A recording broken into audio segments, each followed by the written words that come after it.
Nyoro oye! Kwa watu wa Undani, nataka niwapongeze sana kwa kuwa sisi tukiwa pale Mwatate tunaona kazi kubwa ambayo nyinyi pamoja na mbunge wenu mnafanya hapa Undani. Nataka mujipigie makofi makubwa. Nacha nkamzera saa ingine dada mili ya mbunge wa mzee Nyumada na dada wona ngera ikaviki angelo disha mbaga ili nyinyi wote Undani mpate na sisi pia tupate, ama namna gani? Lakini Mheshimiwa Mwashako, pia nikupongeze kwa hii kazi kubwa ambayo unafanya. Mimi ni mtoto wa hapa Undani kwa sababu maishi Putru Kedunshigaro sikokonie mama of Mambale. Kwa hivyo maendeleo yakiwa yanafanyika hapa Undani, mimi pia nashukuru sana na ninafurahi kwa roho yangu, na ninataka kumpongeza sana mbunge wenu na kumuomba kwamba aendelee hivyo hivyo.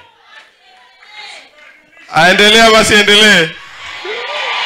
Aendelee kufanyia kazi, asiendelee. Na mwisho nataka kusema hivi.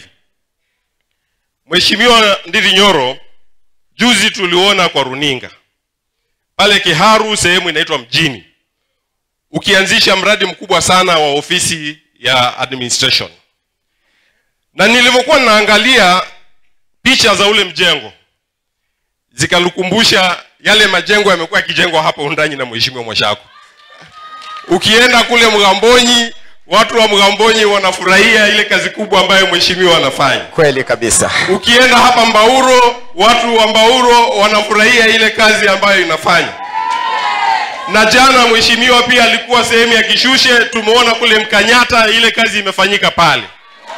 Lakini tukiangalia ile kopi ya ile ofisi na hizi majengo zinajengwa na Mheshimiwa Mwashako, naona kama ulitukopea kidogo. Lakini kwa sababu umetukopea kwa uzuri, tunakuombea uendelee hivyo hivyo.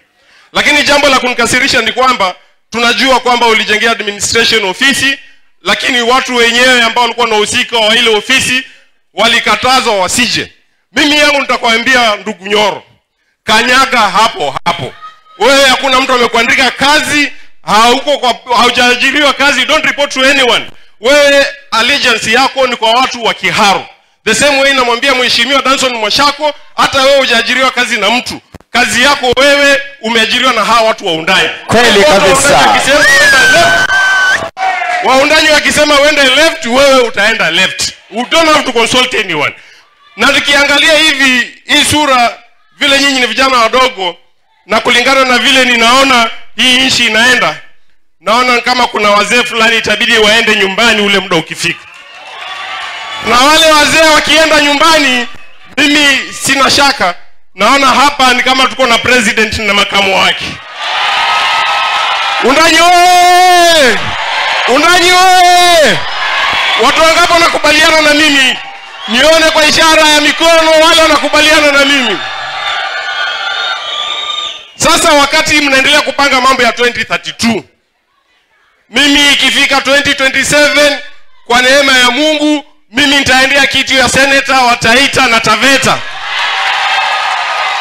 Kwa hivyo naomba muniunge mkono nyinyi viongozi, ili ikifika 2032 mkiwa mnaomba urais, kazi yenu itakuwa rahisi, manake nitakuwa nina nguvu ya kuwapanga hapa chini. Chakwaye wandu hapo. Chakwaye yangu shetana. Chakwaye yangu shetana. Viongozi wa dini walioko hapa, nikimalizia, ninaomba ikiwezekana siku ya leo, wakati tunafanya hili exercise ya kupeana basari, ninaomba mchukue nafasi muweze kuwaombea hawa viongozi wawili, ili Mungu aweze afungulie njia zao. Ikifika kule mbele, Mungu wakutane na matamanio ya mioyo yao. Asanteni sana, Mungu awabariki sana watu wangu. Asante ndugu Chakwanye.